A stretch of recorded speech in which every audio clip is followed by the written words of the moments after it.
14절, 누가복음 2장 8절에서 14절 우리 찾으신 줄 알고 우리 한 목소리로 같이 읽겠습니다.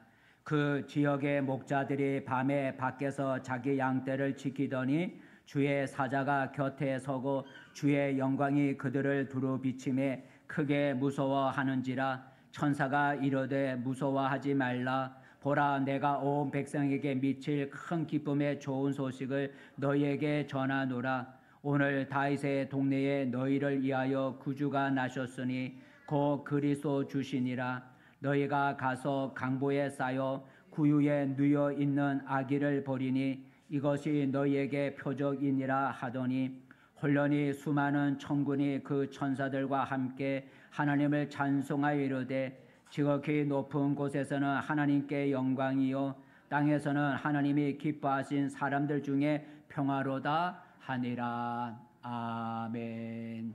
이제 우리 말씀을 나누기 전에 우리 영상, 오늘 성탄절이니까 우리 예수님의 탄생에 관한 한번 영상 하나 보고 말씀을 나누도록 하겠습니다.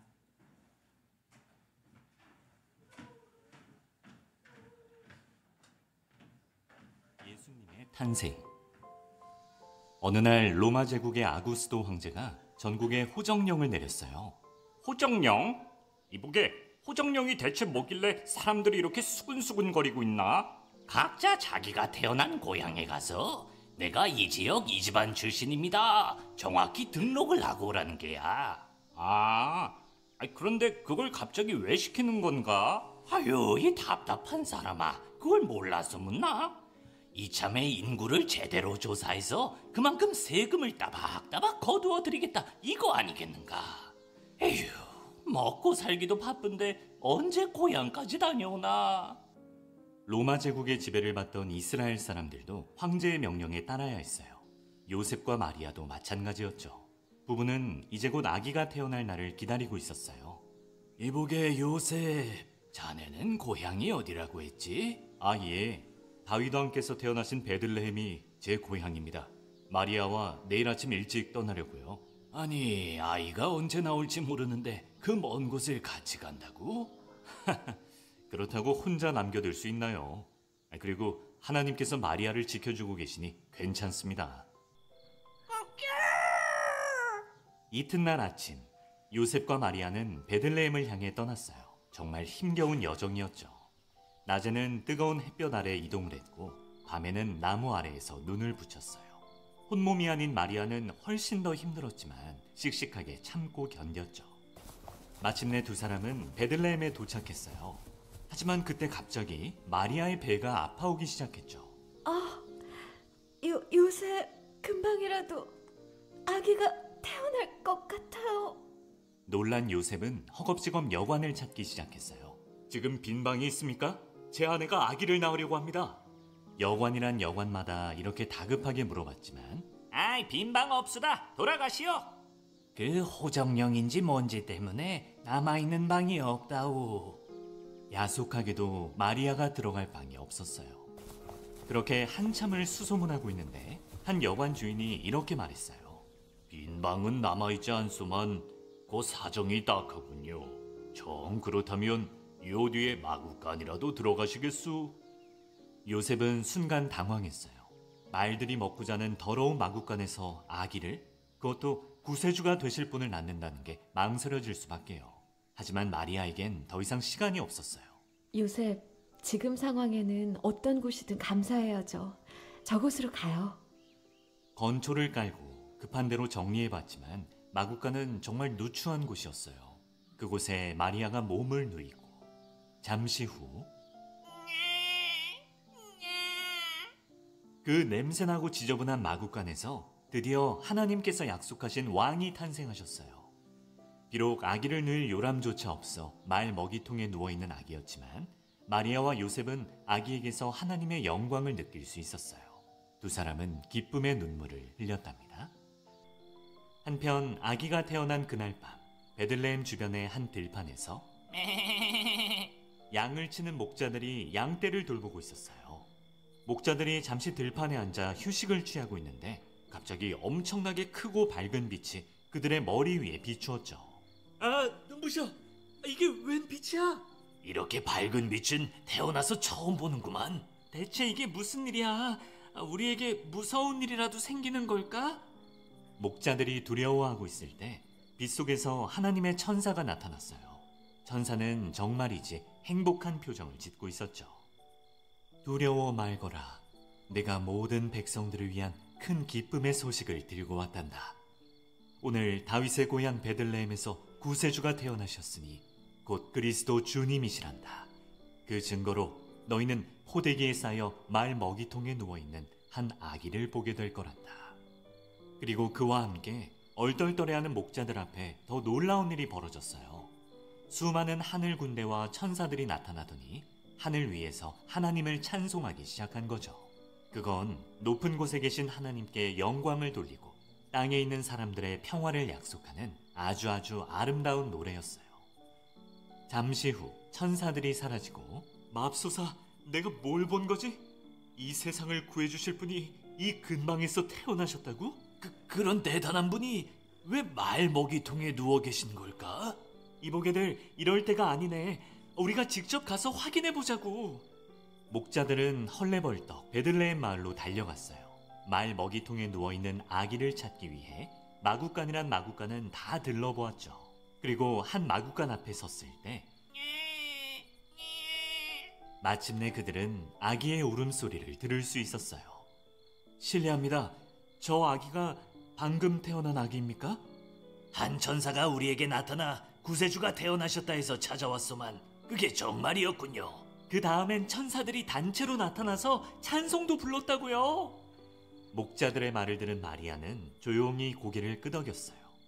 요셉도 이 아기가 하나님께서 보내주신 아들이라는 걸 다시 한번 확신할 수 있었죠.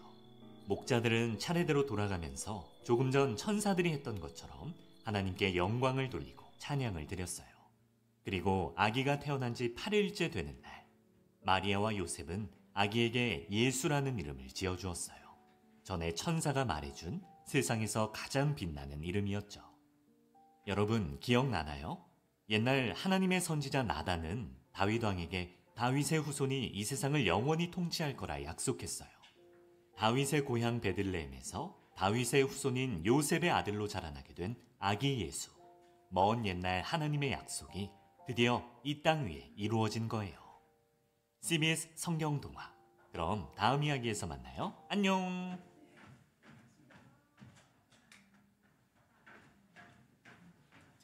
우리 애미네이션이지만 우리 예수님의 탄생, 동반 박사 얘기는 빠졌지만 예수님의 탄생이 절에서 이루어졌거나 하는 것을 우리가 이해하기 위해서 한번 영상을 보았습니다. 오늘은 성탄절입니다. 성탄절은 하나님이 인간이 되신 예수님의 탄생을 우리가 기뻐하고 기념하는 날이 성탄절입니다. 성탄절을 우리가 크리스마스라고도 부르죠. 크리스마스란 예수 그리스도라는 말과 경배라는 말이 합쳐진 단어가 크리스마스.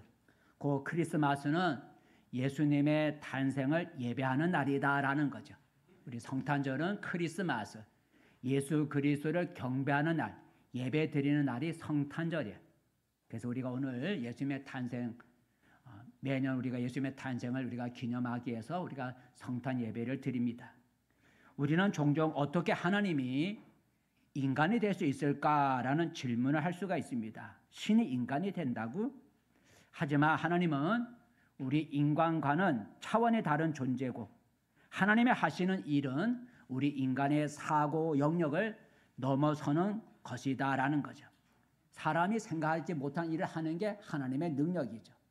그러기에 신이 사람이 되는 것은 우리가 이해가 되어서 믿는 것이 아니라 믿음으로 그 사실을 받아들이는 것이다라는 것입니다. 오늘 성경에 보니 천사가 나타나 말하기를 예수님의 탄생, 그 신이 인간이 되신 예수님의 탄생이 모든 사람에게 기쁨의 좋은 소식이 될 거라고 말해 주었습니다.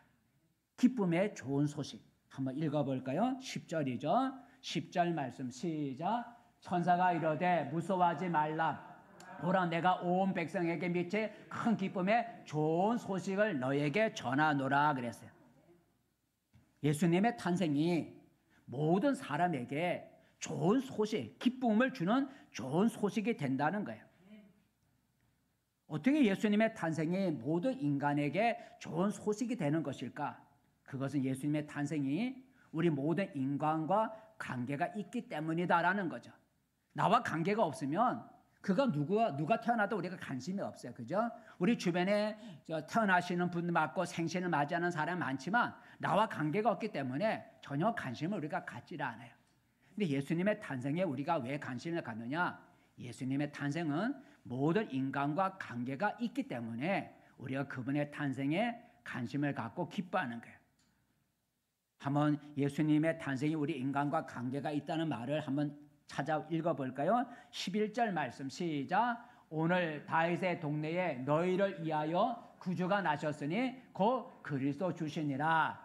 다윗의 동네 곧 베들레헴에 구주가 나셨으니 이는 너희를 위하여라는 예수님의 탄생이 사람하고 관계가 있다라는 얘기를 해주고 있어요. 그래서 예수님의 탄생은 우리 모든 사람과 관계가 있기 때문에 그분의 탄생을 우리가 관심을 갖고 기뻐하는 거예요. 그러면 예수님의 탄생이 모든 사람에게 기쁨을 주는 좋은 소식이가 되는데 예수님의 탄생이 우리 인간에게 어떤 좋은 소식을 전해주는 것일까? 우리가 다 알고 있는 얘기지만 다시 한번 우리가 생각해 보죠. 예수님의 탄생이 왜 우리 모든 인간에게 기쁨을 주는 좋은 소식일까? 어떤 소식일까? 첫 번째 읽어봅시다. 시작. 죄를 없애준다는 소식이다. 죄를 없애준다는 소식이기 바로 예수님의 탄생이 우리의 죄를 없애준다는 소식이기 때문에 예수님의 탄생이 기쁜 소식이다라는. 마태복음에 보면 천사가 아까 우리가 보았던 마리아의 남편 요셉에게 나타나서 이렇게 말했죠. 뭐라고 말을 했는가? 천사가 요셉에게 말을 했는데 어떤 말을 했는가? 1장 21절 시작. 내 아내 마리아가 아들을 낳으니 그 이름을 예수라 하라. 이는 그가 자기 백성을 저희 죄에서 구원할 자이심이라 그랬어요. 예수의 이름이 뭐냐면 죄에서 구원할 자라는, 자기 백성을 죄에서 건져내는 자라는 뜻이 예수라는 뜻이죠. 우리 인간에게 있어서 가장 큰 문제 중에 하나는 죄라는 거죠. 창세기 3장에 보면 인간의 첫 시조인 아담과 하와가 하나님께 죄를 지음으로 말미암아 불행과 고통이 찾아온 것을 볼 수가 있어요. 그 아담 하와가 죄를 지음으로 하나님과의 관계가 단절되고 죄 때문에 죽음이 찾아오고 삶의 고통이 찾아오고 죄 때문에 에덴에서 쫓겨나는 걸 볼 수가 있어요. 이처럼 우리가 짓는 죄 때문에, 내가 짓는 죄 때문에 하나님의 축복이 가로막히고 죄 때문에 평안과 기쁨이 사라지고 죄 때문에 결국은 불못이라고 하는 지옥에 던져지게 된다라는 거죠. 그러면 우리는 죄의 문제를 해결해야 돼. 이 죄가 우리에게 고통과 죽음을 갖다 주기 때문에 이 죄 문제를 해결해야 돼. 하지만 내가 죄를 짓는 내 자신이 내가 죄를 짓고 있는데 내가 죄의 문제를 해결할 수가 없는 거예요. 근데 예수님이 바로 우리의 죄의 문제를 해결해 주시기 위해서 이 세상에 오셨다라는 거죠. 죄를 해결해 주시기 위해서. 한번 읽어볼까요? 요한일서 3장 5절 말씀. 요한일서 시작. 그가 우리 죄를 없애려고 나타나신 것을 너희가 아나니 그에게는 죄가 없느니라. 그가 우리의 뭐를 없애려고? 죄를 없애려고 나타나셨다. 이 세상에 인간의 모든 죄 문제를 해결해 주고 우리가 지은 모든 죄를 없애주고 없애줄 수 있기 위해서 태어나신 분은 예수님밖에 없다는 거죠. 예수님은 우리 인간의 모든 죄, 곧 나의 모든 죄를 해결해 주시기 위해서 이 세상에 사람으로 태어나셨고 우리의 죄를 없애주시기 위해서 그 일을 이루기 위해서 자신의 몸과 생명을 화목제물로 십자가에 내어주셨다라는 거죠.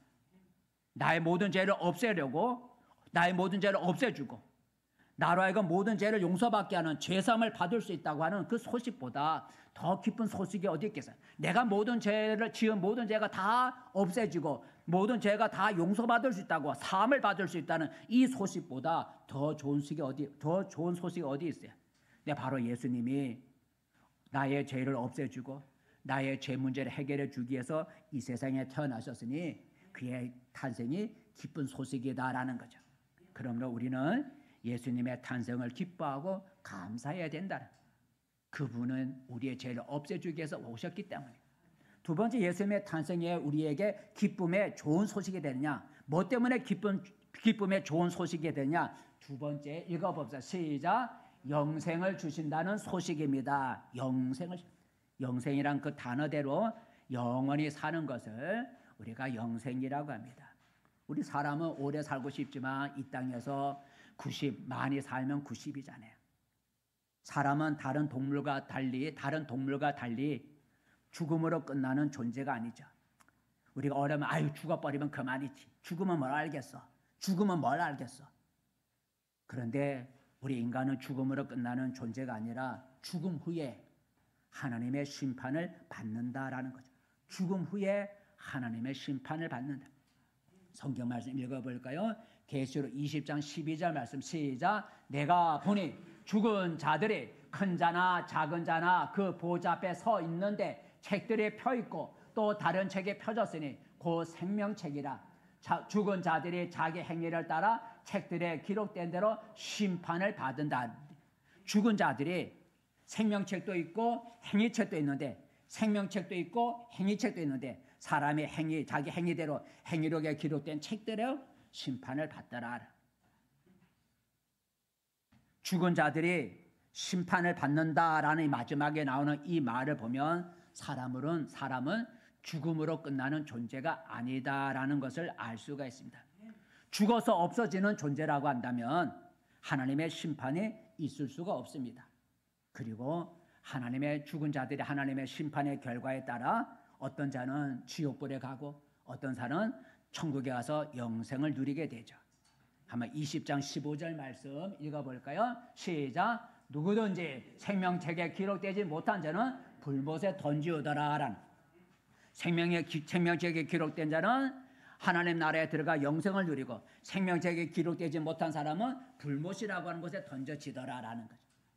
죽은 자들의 심판을 받아 각자 그 심판에 따라서 다른 곳으로 간다라는 것이죠. 그럼 여러분 우리가 어떻게 해야 불못에 던져지려 했으니 불못에 던져지는 그 불못의 재앙을 우리가 어떻게 피하고 하나님이 계신 천국에 들어가 영생을 누릴 수가 있을까요? 힘으로 되는 것도 아니고 과학의 힘으로 되는 것도 아니고 내가 고행으로 우리가 영생을 소유할 수가 없습니다. 그런데 하나님이 우리 인간에게 죽어 심판받아 불못에 던져질 우리 인간에게 영생을 주기 위해서 그 아들을 이 세상에 사람으로 보내주셨다라는 거죠. 영생을 주기 위해서 그의 아들을 이 세상에 사람으로 보내주셨어요. 성경 말씀 읽어볼까요? 요한복음 3장 16절 말씀 우리가 잘 아는 시작. 요한복음 3장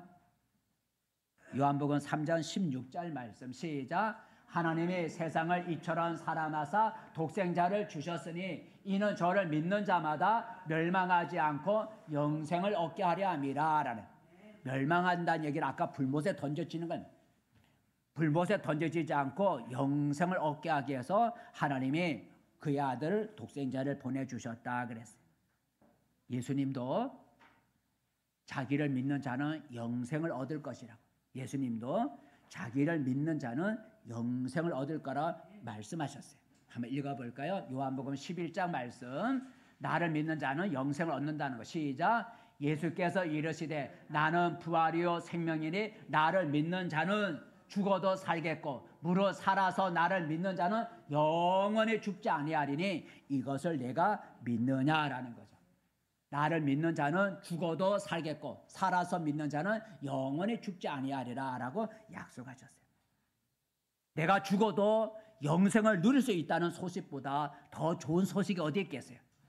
그런데 예수님이 우리에게 바로 영생을 주시기 위해서 이 세상에 태어나셨으니 이 얼마나 좋은 소식이에요. 그래서 우리는 예수님의 탄생을 기뻐하고 감사해야 돼요. 마지막 하나 더, 예수님의 탄생이 왜 우리에게 모든 사람에게 기쁨을 주는 좋은 소식이 되는 것일까? 예수님의 탄생이 좋은 소식이 되는 이유 마지막 하나 더 읽어봅시다. 시작. 자유를 주신다는 소식입니다. 사람에게 자유보다 귀한 게 없죠. 무엇인가에 속박을 당하고 무엇인가에 갇혀서 산다는 것은 괴롭고 힘든 일이죠. 특별히 우리 인간은 마귀로부터 속박을 당하고 있다 그래요. 마귀는 눈에 보이지 않지만 이 땅에 있는 모든 사람들을 마귀는 괴롭히고 억압할 수 있는 권세를 가지고 있어요. 왜냐하면 인간이 죄를 지었기 때문에, 그 죄를 지은 것 때문에 그 죄로 말미암아 마귀가 우리 인간을 지배할 수 있는 권세를 하나님께로부터 잠시 받았어요. 어떻게 마귀가 그러면 우리에게 어떻게 우리를 괴롭히고 억압하고 우리의 자유를 빼앗을까? 마귀는 질병이나 실패나 자연의 재앙이나 사람 간의 싸움이나 마음의 상처나 두려움이나 미움이나 이런 것을 통해서 우리 사람들을 억압하고 속박하고 우리에게서 자유를 뺏어가는 거예요.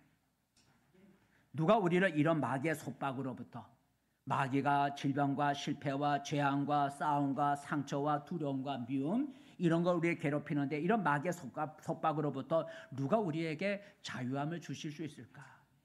사람도 돈도 과학도 권세도 점쟁이도 우리에게 이런 것에서부터 자유를 줄 수가 없어요.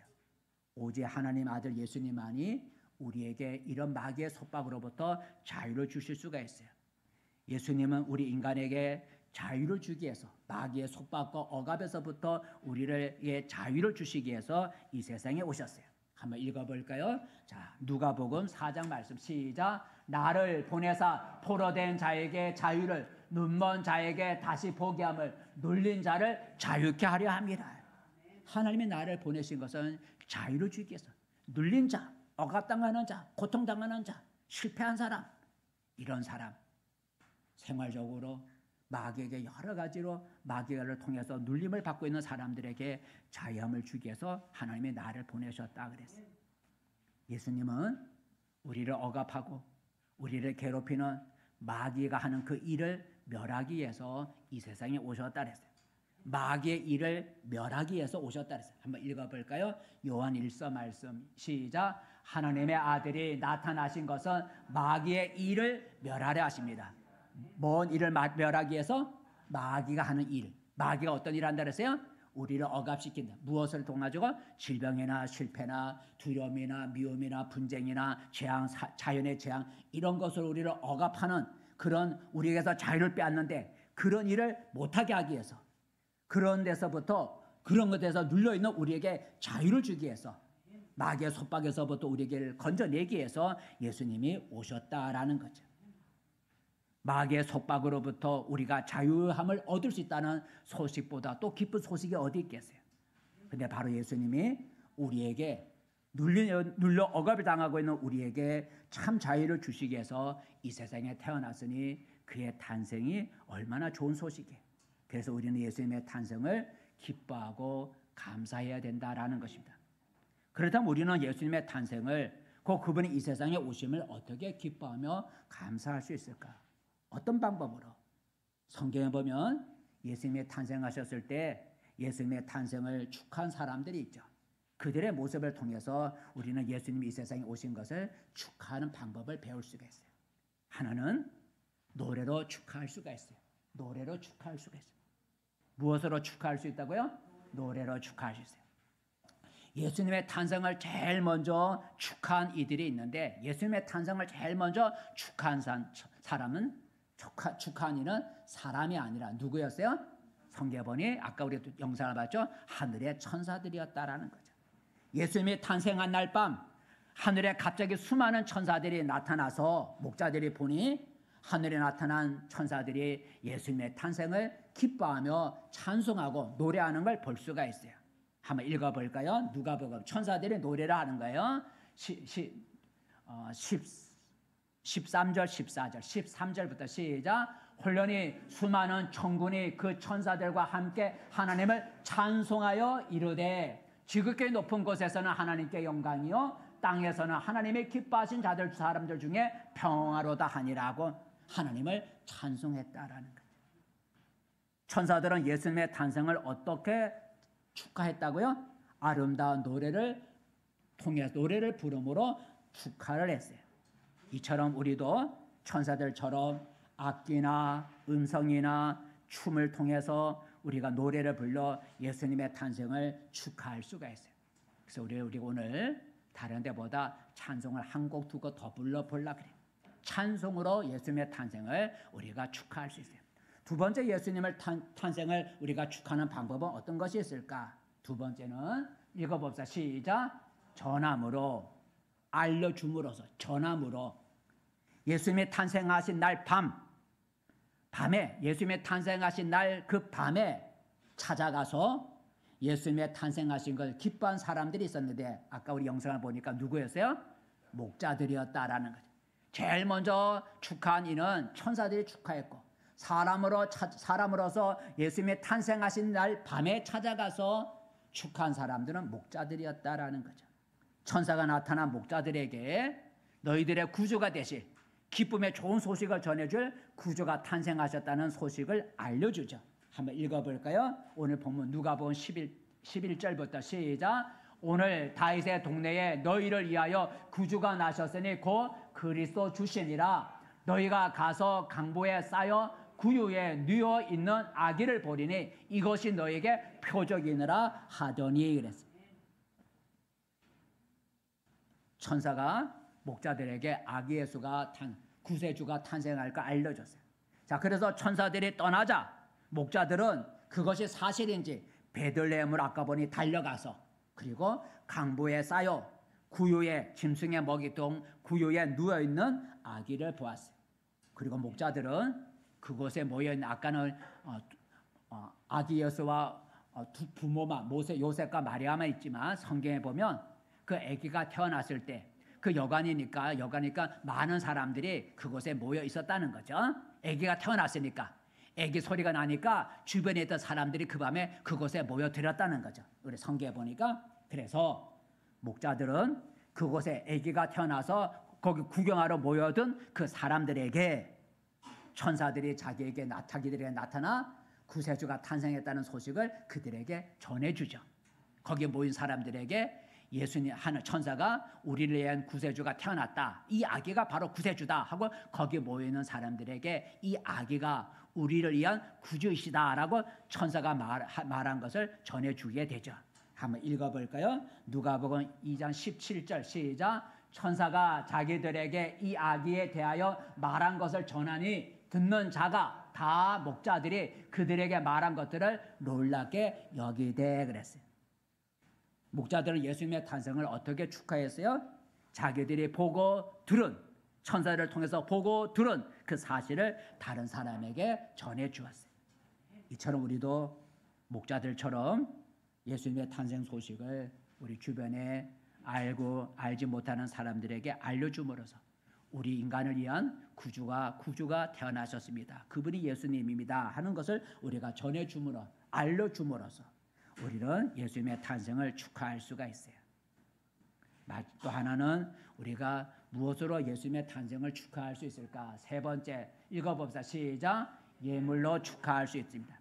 얼마의 시간이 그 시간이 며칠인지 얼마인지 모르지만 얼마의 시간이 지난 후에 아기 예수께 찾아와서 아기 예수의 탄생을 축하한 사람들이 있었는데 그들이 누구예요? 동방 박사들이다라는 거죠. 그 동방 박사들이 다른 나라에서 유대 땅에 찾아온 이유는 유대의 왕으로 태어난 아기를 경배하고 축하하기, 아기의 탄생을 축하하기 위해서 동방 박사들이 멀리서 이 유대 땅에 찾아온 거예요. 한번 읽어볼까요? 동방 박사들이 찾아온 이유가 있죠. 마태복음 2장 2절 시작. 유대인으로 왕으로 나신 이가 어디 계시냐? 우리가 동방에서 그의 별을 보고 그에게 경배하러 왔노라. 동방 박사들이 찾아온 이유는 왕으로 태어난 이를 경배하기 위해서 찾아왔다 그랬어요. 그리고 이 박사들이 아기 예수가 있는 그 집에 찾아와서 아기 예수 앞에 엎드려 경배하고 그리고 그들이 준비해온 귀한 예물을 아기 예수께 예물로 선물로 드렸다라는 거죠. 한번 읽어볼까요? 그 박사들이 아기 예수를 찾아가 만나서 그 아기 예수께 무엇으로 축하를 했는가? 어떻게 축하를 했는가? 축하하는 방법 한번 읽어보겠습니다. 시작. 집에 들어가 아기와 그의 어머니 마리아가 함께 있는 것을 보고 엎드려 아기께 경배하고 보배함을 열어 황금과 유황과 몰약을 예물로 드리니라 그랬어요. 동방박사들은 예수님의 탄생을 어떻게 축하했다고요? 귀한 예물을 드렸어요. 우리도 아기의 촛돌이나 어른들의 해가 잔치나 지금은 팔순이 되겠지만 그런 옛날에 해가 잔치 이런 잔치가 되면 잔치 때는 종종 우리가 예물을 우리가 드려서 우리가 축하를 해드리죠. 이처럼 우리도 동방 박사들처럼 나의 예물을 드림으로써 예수님의 탄생을 우리가 축하할 수가 있어요. 그래서 오늘 나올 때 여러분이 정성껏 성탄 헌금도 드리는 거예요. 마지막 하나 더 우리가 예수님의 탄생을 어떤 방법으로 축하할 수 있을까? 마지막 네 번째 축하하는 방법. 네 번째 읽어봅시다. 시작. 영접으로 축하한다라는 2000여 년 전에 이 세상에 사람으로 오셨던 하나님의 아들 예수님은 지금 이 땅에 더 이상 육신으로 계시지 않고 그를 보내셨던 하늘의 하나님과 함께 하늘에 계십니다. 그래서 예전에 동방 박사들이나 양치는 목자들처럼 우리가 예수님을 찾아가서 기뻐하며 경배할 수는 없어요. 그런데 하늘에 계신 예수님이 지금 성령님을 통해서 우리 육신 안에 들어와 임재하기를 원하시는 거죠. 우리가 육신의 눈으로 그분을 찾아갈 수 없지만 하늘에 계신 그 예수님은 오늘 성령님을 하나님의 성령을 통해서 우리의 마음속에 들어와 임재하기를 원하신다 그랬어요. 한번 읽어볼까요? 요한계시록 3장 20절 말씀 요한계시록 시작. 볼지어다 내가 문 밖에 서서 두드리노니 누구든지 내 음성을 듣고 문을 열면 내가 그에게로 들어가 그와 더불어 먹고 그는 나와 더불어 먹으리라 그랬어요. 예수님은 우리 마음속에 들어와 내주하기를 원한다는 거죠. 그러므로 우리는 어떻게 예수님의 탄생을 축하할 수 있을까? 예수님이 하늘에 계신 예수님이 성령을 통해 내 안에 들어오시도록 내 마음을 열고 영접하는 게 이게 예수님의 우리가 탄생을 축하하는 방법이 될 수가 있어요. 주 예수여 내 마음을 여니 내 마음에 들어오셔서 나를 인도해 주세요. 이렇게 해서 예수님 내 안에 들어오기 원하시는 예수님을 내 마음에 영접하는 것이 가장 예수님의 탄생을 우리가 기뻐하고 축하하는 방법이 될 수가 있어요. 말씀을 맺습니다. 성도 여러분, 오늘은 하나님과 함께 계시던 말씀의 하나님이 예수라는 사람의 몸으로 이 세상에 태어나신 성탄절입니다. 예수님의 탄생이 모든 인간에게 기쁨의 좋은 소식이 되는 이유는 무엇이라고요? 그가 우리 죄를 없애주시고 우리에게 영생을 주시고 마귀의 눌림으로부터 자유함을 주시기 위해서 오셨기 때문입니다. 다른 이로서는 이러한 은혜를 받을 수가 없습니다. 그러므로 우리는 이러한 복을 주시기 위해서 하늘 영광, 말씀의 하나님으로서의 하늘 영광을 버리고 사람으로 오신 예수님께 우리가 감사함으로 경배해야 합니다. 어떻게 예수님의 탄생을 우리가 기뻐하고 경배할 수가 있습니까? 어떻게 감사할 수 있습니까? 천사들처럼 찬양함으로 축하할 수 있고 목자들처럼 다른 사람에게 예수님의 오실 이유를 알려줌으로 축하할 수 있고 동방박사들처럼 나의 예물을 드림으로 그의 오심을 우리가 축하할 수가 있어요. 더 나아가 예수님을 내 마음속에 영접함으로써 그분의 탄생을 정말로 축하할 수가 있어요. 왜냐하면 하늘에 계신 예수님은 지금 내 안에 들어와 계시기를 원하기 때문입니다. 오늘 우리에게 큰 기쁨의 좋은 소식을 주고자 사람으로 태어나신 예수님께 감사하며 기뻐하며 살아가는 우리 성도들이 되기를 축복합니다. 기도하겠습니다. 은혜로우신 하나님, 오늘 성탄절 하나님과 함께 계시던 분이 함께 계시던 분이 이 세상에 사람으로 오신 것을 우리가 기뻐하며 찬양하는 성탄절을 드립니다. 하나님 아들이 이 세상에 오신 것은 우리에게 여러 가지 좋은 것을 주시기 위해서 오셨다 하셨습니다.